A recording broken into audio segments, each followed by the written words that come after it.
നല്ലൊരു സൈക്കിൾ കിട്ടിയാൽ ഇടുക്കിയിലെ മലയോര ഗ്രാമത്തിൽ നിന്ന് ദേശീയ മൗണ്ടൻ സൈക്ലിംഗ് മീറ്റിൽ കരുത്ത് കാട്ടാൻ ഒരു +2 വിദ്യാർത്ഥി ഉണ്ടാകുമായിരുന്നു.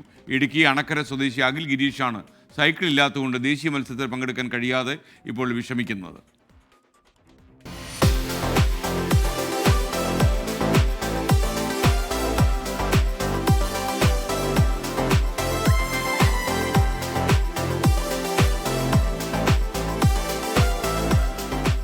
അഖിലും സഹോദരൻ അർജുനും വിവിധ സൈക്ലിംഗ് മത്സരങ്ങളിൽ വാരിക്കൂട്ടിയ സമ്മാനങ്ങളാണിത്. അഖിൽ ദേശീയ താരമായി മാറുക എന്ന ഏറ്റവും വലിയ സ്വപ്നത്തിനരികിലുമാണ്. വർക്ക്ഷോപ്പ് പണിക്കാരനായ അച്ഛൻ ഗിരീഷ് വാങ്ങിക്കൊടുത്ത സെക്കൻഡ് ഹാൻഡ് സൈക്കിളിലാണ് ഇരുവരും ഇതുവരെ എത്തിയത്. പക്ഷേ ഇനിയൊരു മത്സരത്തിന് ആ സൈക്കിൾ പറ്റില്ല. ലക്ഷങ്ങൾ വിലയുള്ള സൈക്കിളിൽ പങ്കെടുത്തവരെ പിന്തള്ളിയാണ് തൊടുപുഴയിൽ നടന്ന സംസ്ഥാന മത്സരത്തിൽ നിന്ന് ദേശീയ തലത്തിലേക്ക് അഖിൽ തെരഞ്ഞെടുക്കപ്പെട്ടത്. മത്സരത്തിനിടെ പലതവണ ഇവരുടെ സൈക്കിൾ തകരാറിലാവുകയും ചെയ്തു. 3 തരം സൈക്കിൾ മത്സരങ്ങളാണുള്ളത്. Track, off road, road.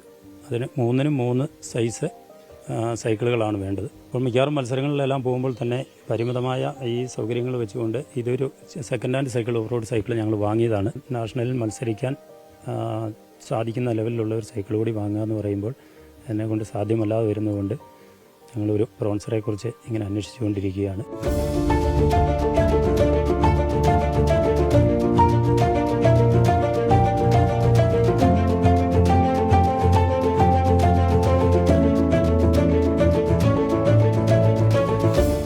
Mountain cycle വാങ്ങണമെങ്കിൽ കുറഞ്ഞത് 3 ലക്ഷം രൂപയെങ്കിലും വേണം. തൊടുപുഴയിൽ പരിശീലനത്തിനും മത്സരത്തിനും പോകാൻ പോലും പണമില്ലാത്ത ഇവർക്ക് പുതിയ സൈക്കിൾ എന്നത് സ്വപ്നമായി തുടരുകയാണ്.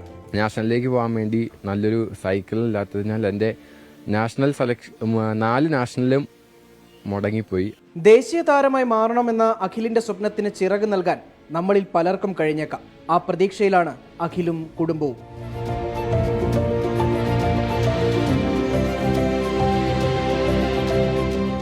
രാഹുൽ വിജയൻ, 24 ഇടുക്കി.